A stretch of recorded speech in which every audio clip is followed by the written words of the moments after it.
இந்த உலகத்தில் மனிதன் எப்போதும் வானத்தை பார்த்து ஒரே கேள்விதான் கேட்டான். நான் எவ்வளவு உயரம் வரை போக முடியும்? அந்த கேள்விக்கான பதில்தான் புர்ஜ் கலிஃபா. ஒரு காலத்தில் இந்த இடம் வெறும் மணல் மட்டுமே எண்ணெய் இல்லை, இயற்கை வளமில்லை. ஆனால் ஒரு கனவு மட்டும் இருந்தது. துபாய் ஒரு முடிவு எடுத்தது.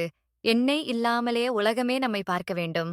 அந்த கனவின் அடையாளமாக வானத்தை தொட்ட ஒரு சின்னம் உருவாக்கப்பட்டது. அதுதான் புர்ஜ் கலிஃபா. புர்ஜ் கலிஃபா ஒரு கட்டிடம் அல்ல. இது டூரிசம் பிசினஸ் வேர்ல்ட் அட்டென்ஷன். இவற்றுக்கான ஒரு அறிவிப்பு துபாய் தயாராக இருக்கிறது. ஆனால் உலகமே ஒரு கேள்வி கேட்டது. மணலில் இவ்வளவு உயரமான கட்டிடம் சாத்தியமா?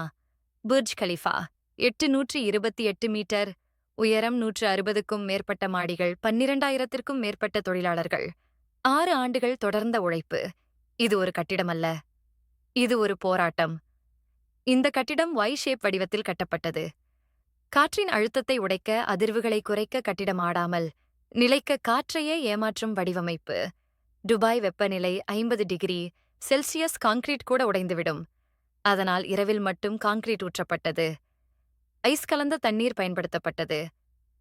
ஒவ்வொரு அடுக்கிலும் ஒரு விஞ்ஞான தீர்வு. 2009ஆம் ஆண்டு உலகம் காத்திருந்த தருணம்.